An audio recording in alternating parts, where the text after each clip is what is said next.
following program is available in high definition on Channel 700.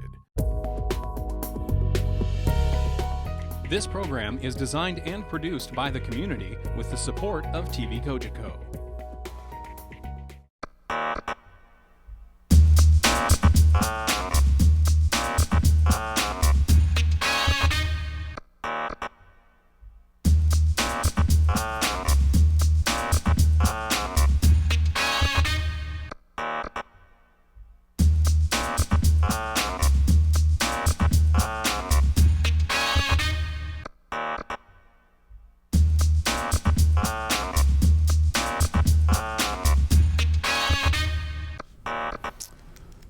Hello and welcome to Burlington Matters. I'm Mayor Rick Goldring and thank you very much for tuning in. Today's discussion is about economic development, which is our second program talking about such an important subject. And this is a new program on Cogeco where we have the opportunity to have a panel discussion about the current events and news within the city. And I'm very pleased to have back with me today on this particular program Frank McKeown, the Executive Director of the Burlington Economic Development Corporation, along with two entrepreneurs and owners of major companies in the city of Burlington, Mike Myers, the President of Aslan Technologies, and Alf Zeuner, the President of AXYZ Automation. And gentlemen, welcome to the program. Thanks. Frank, let's just give it a brief review about economic development and the importance of economic development in the city. Okay, so just we've obviously just hopefully people have seen the previous show, but obviously economic development is focused on making sure we have the balance in the community that we need to be a prosperous city and a great place to live. So we focus on trying to make sure that we have enough jobs in the community. We look at how do we attract businesses to the community, but one of the most important things we do is how do we make sure that the businesses that are here can continue to thrive, that they can do the things they need to do, and that they can work with government to be successful. And we don't, frankly, get in their way. We help them when we can, and we don't get in their way when we're impeding progress. So those are the things we do, and as part of that, we obviously have some businesses here today. And in our previous show, we talked about how we're focused on helping businesses start, but more importantly, how do we help businesses scale up? How do we help them grow? Because that's really the best thing that can happen is the businesses that are here prosper, grow, hire more people, hire young people. And we've got some great examples here. So in Burlington, we've just started a program called Built in Burlington. And we will be doing a series of introduction on some really interesting products being built and developed here in Burlington. And frankly, those products are being shipped globally. And so Aslan is here today, Mike is here, and we've just completed a video for Aslan, and what we'd like to do is start by showing the video on Aslan. Great, just as far as a brief comment, I know I've had the opportunity to visit so many businesses in the city, and it's always amazing when you find out what goes on behind the doors of businesses that you drive by on a regular basis. And we've got a couple of gentlemen today representing some great organizations in the city, so we'll look forward to the video.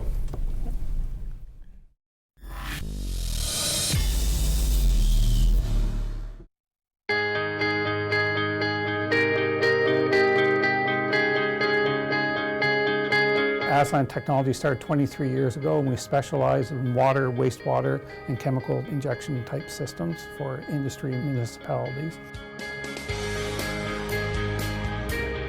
Our logo is Innovate, Design, Build. So we take what is commonly known out there and do a twist on it to save either money, space, and put some innovation into what were old products to give them life to add value to the customer.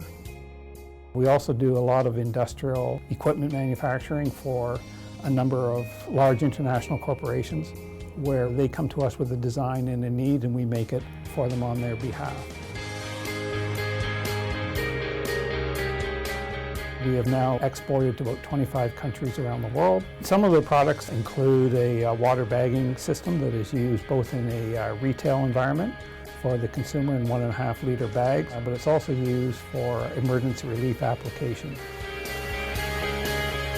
We chose Burlington because of its proximity to Toronto, close to the US border. From a transportation standpoint, that's advantageous. It also helps in the workforce. We also like being here because of the parts distribution. We are an assembler of different parts, and virtually every type of part that we use is locally represented here. And so we have lots of opportunities to have competitive bids and have local support. One of the nice things about Burlington is become a center for water treatment systems around the world. It's a very high density. It's the Silicon Valley equivalent, but water-based in Canada. Great parts of Burlington is the support that you receive from both municipal and Ontario and federal government. Currently we have 25 employees. We've hired 5 in the past year. Our expansion over the next 3 years is to double in size again. We are Aslan Technologies, a solution provider of high-tech water and wastewater treatment systems, established and continuing to grow in Burlington by providing innovative clean tech solutions to the world, manufactured right here in Burlington.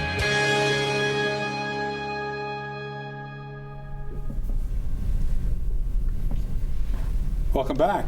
Well, that was a great video, Mike. You must be very proud of the accomplishments that you've achieved in your business. How did you get started? You know, back in kind of the early 90s, you know, things were slow. I was working at a local company, Xenon, which spawned a lot of the water company, which is really the focus of where a lot of the companies are today, have spawned out of that. And I was working so hard there, I figured, well, I might as well work that hard for myself. And so it was just a natural progression for that. So a lot of people wouldn't see that as a natural progression, because you went from employee, right, where you had the regular paycheck and you had some job security, and then you jumped out on your own, where a lot of people would say you gave all that security up to create something different.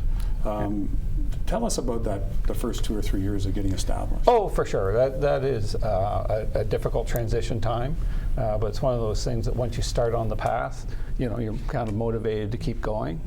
Okay, maybe I've gone from gray hair to white hair doing it.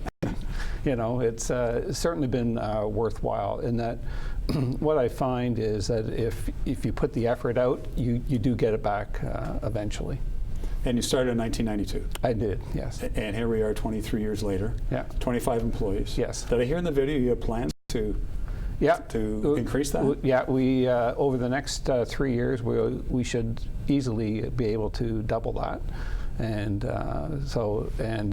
that's why in Burlington here there's so many opportunities to make that easy expansion, actually. And here's a great example of the importance of working with existing companies to help them grow, because we all win by it. We have new employees in the city, new taxpayers in the city, new people living here that all contribute to the economic prosperity and the vibrancy of our city. Absolutely. I mean, it's no different than it's easier to retain an existing customer than to find new customers. So it's definitely easier to work from the base that we have here already.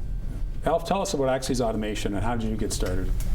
It's probably a bit of a similar story. You know, we started, I had a partner back then, and we started out by servicing computerized machinery. Computerized machinery that does what? We build router tables, but back in the day, anything that was computerized, we would fix it. You know, there wasn't a lot of that out there back then. It was pretty unreliable. So there was a pretty good global opportunity to go and repair machines. I remember one case, we repaired machines in Lebanon, and that had been shot up by the insurgencies there, and the UN was sponsoring repair teams, and that was one of the things I did back in the early 90s. So the time frame of when you established AXYZ Automation and when it moved to Burlington was when? We established it in Mississauga, actually. And I lived in Dundas, and after a few years and a few kids, it got a little frustrating driving from Dundas to Mississauga. My partner lived in Mississauga, and Burlington, of course, being the center of everything as we know it, was the center of where he and I lived. So in 1994, we rented a U-Haul and moved to Burlington. And how many employees did you have in 1994? 6. And you have how many now? 140. Wow. Wow. And so you mentioned you've been to Lebanon. I know, Mike, you've been to some interesting parts of the world. Sure, yeah. So you've been to Lebanon. Any other interesting parts of the world where there's a risk premium associated with your work? That one was probably a little bit higher than most. But yeah, we export pretty much all over the world. I think we're in 84 countries or something like that now. We do have offices in the UK, Poland, India, and a number in the US. So those are our primary markets, also quite well established in Australia. So 84 countries that you do business in. That's amazing. And Mike, you do business internationally too? Yeah, 25 countries. Working on it. I didn't know it was a competition. I have to work on that. Yeah. But where have you been? That's. I mean, we've done a number of U.S. embassies. We've done Kazakhstan, Burma, well, Myanmar now. Lots in Africa, South and Central America. Recently, we're just working in Iran, actually. One of the very sliver of things that Canadians are allowed to do with the country, water treatment systems for people. For people watching this particular program, what one or two things do you want people to know about your businesses? Alf? I think, businesses these days have to be very innovative and very quick with their innovation. You have to be able to respond to a need or a demand quickly and innovatively. Our motto is fast, flexible, and direct. We'll work with you directly, we'll be flexible, but we'll also be quick.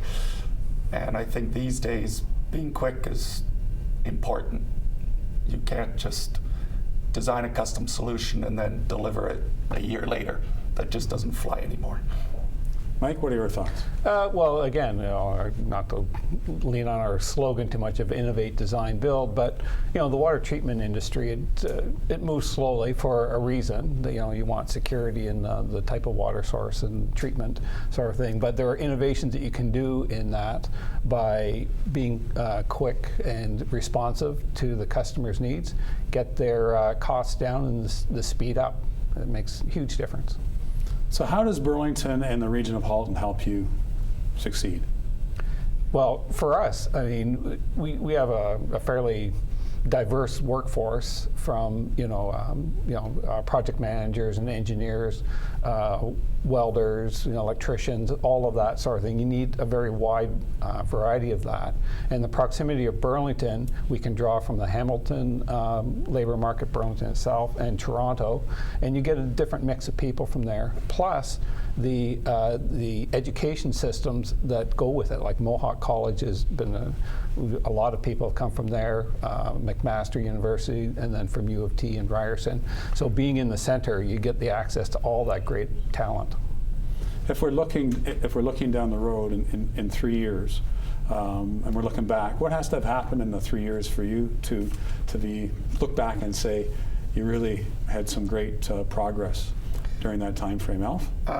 We're just sort of at the entering year 2 of our Plan 2020, which is a strategic plan to get us to $100 million a year in revenue. That's the goal I want to achieve. So that, of course, is pretty much a tripling of growth in the next 5 years. So triple current revenues or triple the growth rate? Yeah, we're just at about 40 million now. Okay. So that's extremely ambitious. That is ambitious, but I think we can do it. Mike? Well, I just want to double in 3 years. We're hoping for more. It's a matter of managing the growth with people and profit, and the ability for all of those components to work together, right? So you need the ingredients. And I think what Alf will find as well is you have those ingredients available here that you can draw on to make that happen. If you've just tuned in, you're watching Burlington Matters with Mayor Rick Goldring. I have a couple of guest entrepreneurs along with Frank McKeown, the Executive Director of the Burlington Economic Development Corporation. We're going to take a quick break and we'll be back shortly.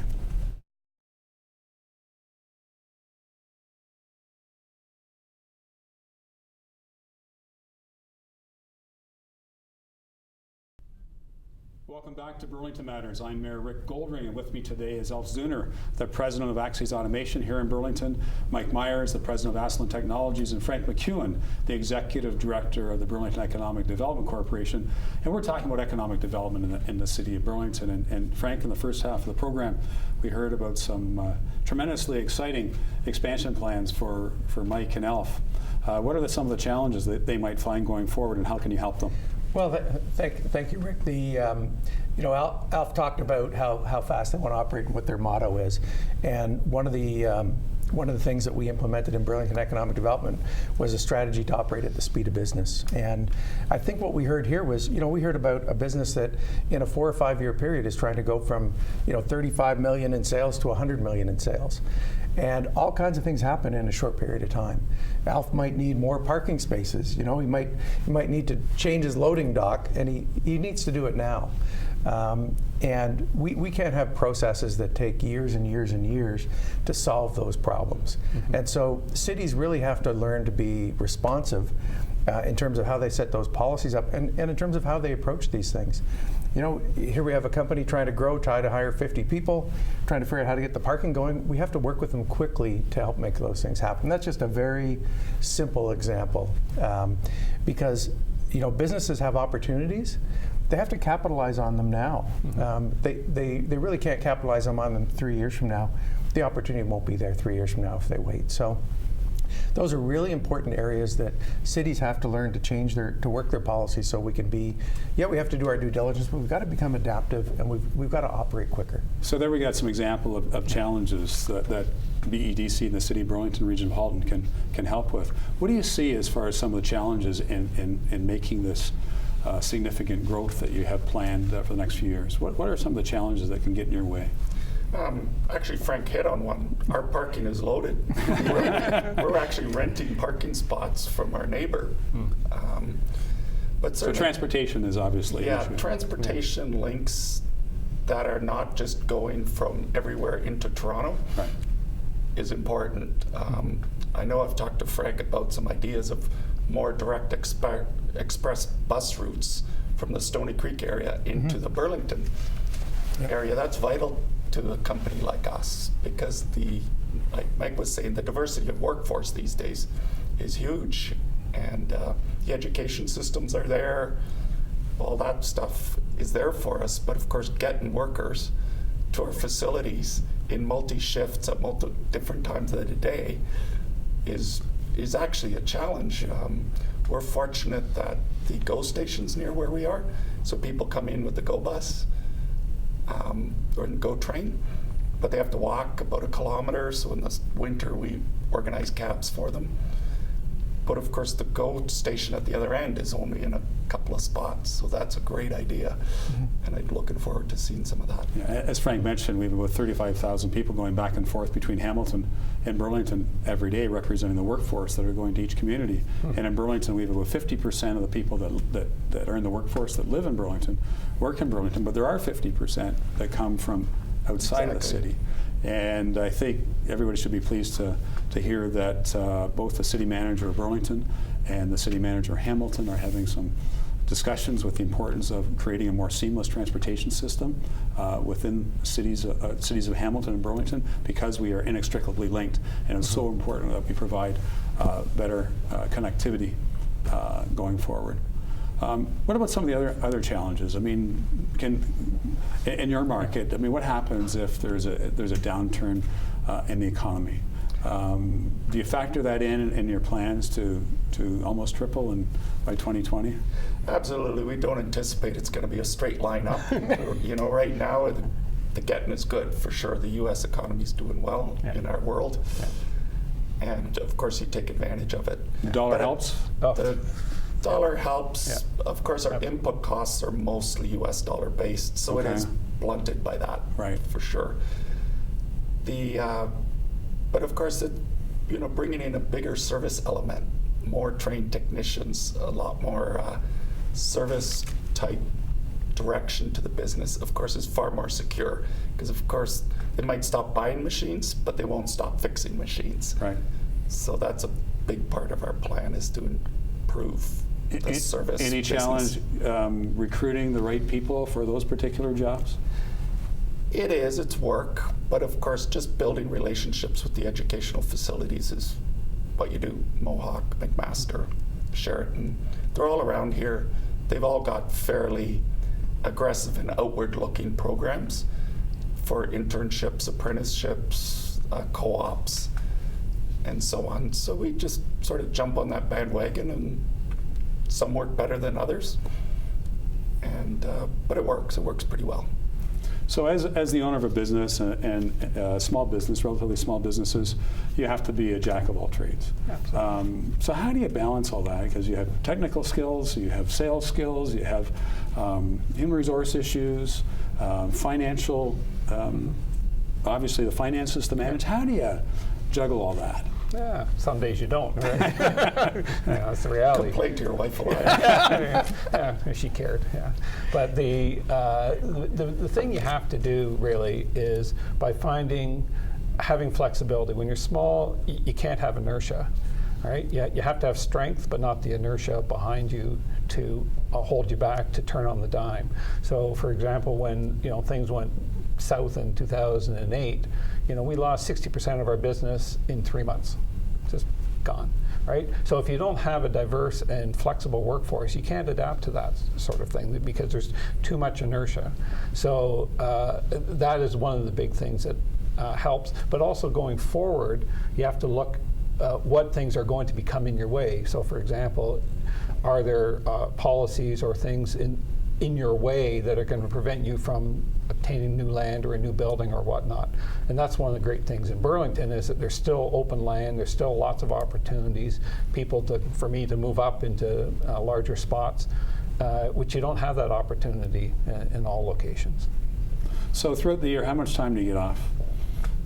Do you actually take holidays? Every couple of years, yeah. Seriously, you No, don't seriously, take every as much couple of time years. off No, not a lot, no. as you would like, Alf? No. I know you go skiing the odd time. Yeah, I'm doing pretty good with that. I can't complain. Yeah. I have a cottage up north, so usually Thursday afternoons, the employees know when I show up in shorts at work on Thursday morning. Yeah. But you didn't start out that way. When you No, started in of course business you in start out with- 1992. yeah, absolutely. 80-hour work weeks. Yeah. Our first machines, we had cots in the boardroom. Sure. Well, the boardroom wasn't even a boardroom. It was just empty and worked like that. But of course, as you develop managers and develop skill sets and departments, like you said, you build more inertia. Of course, it can run on its own for longer periods of time. So you do get more time off. But of course, the business never leaves you. You might leave the business, Right. but I'll be at my cottage. My computer will be there. I've got high-speed internet access to make sure I can see what's going on. I can identify with that significantly. Yeah. So, how do you stay fresh? How do you stay current, and with your particular technology? Because the technology is changing all the time. Like, how do you, as leaders of your businesses and people out in the marketplace, how do you stay current? For us, you go to conferences and that sort of thing to find out where the trends are. But you don't just look at the trends, you look at what's beyond what people are doing now and try and leapfrog that. And that's where the innovation portion of any business comes in. Don't look to see what everybody else is doing and follow the herd. Find out where the herd will end up and jump ahead of them. And that's the hardest part of the business. Frank, you've been in business before. You've owned businesses, you've run businesses, and obviously in your role with the Burlington Economic Development Corporation, and in previous roles, you have connected with an awful lot of successful business people. What are the common denominators of success? Well, one of the things that Alf has talked about over time, we do have a number of companies that are taking advantage of what's available. For instance, Mohawk has all kinds of co-op programs going. So I am seeing a commonality between the companies that are scaling up and growing, and those same companies are often the companies taking advantage of what's going on at Mohawk, what's going on at McMaster. They're bringing co-op students in.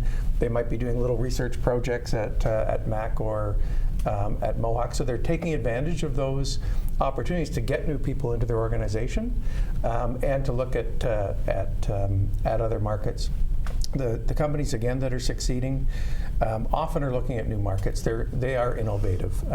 And whether it's changing their product and expanding their product or going into new markets, those are the companies that are really going somewhere. Manufacturing is not dead. Manufacturing represents about 15% of the jobs in Burlington, but those jobs have more value. The multiple is thought to be around 1.6 or 1.7. So a manufacturing job is worth more. You need parts. Mike talked about having to get his parts locally. So you're going to explain multiple. What do you mean by multiple? So if you're working in a retail job, a retail job is good, but you're not necessarily generating additional economic activity in your local community. Whereas when you're manufacturing, you're buying parts locally, you're buying sources and supplies, you're getting additional services locally. So you generate jobs around you to support your business. And so you really want to maintain that mix. And of course, at a national level, the fact that we have all of these companies exporting, that helps everything. There's also there's another study out that we're just working on now. When you have a community that has companies manufacturing like this, it actually improves the whole culture of innovation in a community. You need people doing the interesting things that these companies are doing. Other people see it, and it creates, the bell goes on, and people see an opportunity to do something. So one of the things we talk about, if I could just go on for a second, some communities have created what they call export clubs, and that's one of the things we're looking at. Alf operates in 84 countries, Mike in 25 countries. You don't want everybody to have to recreate the wheel, and when we connect, we'll go into a company and they say, gee, we want to go to Chile. We kind of go, well, hang on a sec, we know somebody who's selling in Chile. And so there really is an opportunity with this diverse economy that we have to help connect those companies so that when Mike wants to expand to Russia, well, Alf's already been there. The easy way to do is for those two guys to connect and talk about it. And those are the things we can do in our community to help accelerate the businesses. They can partner. There's all kinds of things we can do to help those things happen. So thank you all very much for coming in today. This has been a great discussion and getting behind the scenes of what goes through the minds of successful entrepreneurs in our community. So I thank you. And I thank you for tuning into Burlington Matters today. I'm Mayor Rick Goldring. With me has been Alf Zeuner, the president of AXYZ Automation, Mike Myers, the president of Aslan Technologies, and Frank McKeown, the executive director of the Burlington Economic Development Corporation. Thanks for tuning in, and we will see you next time on Burlington Matters on TV Cogeco, truly local television.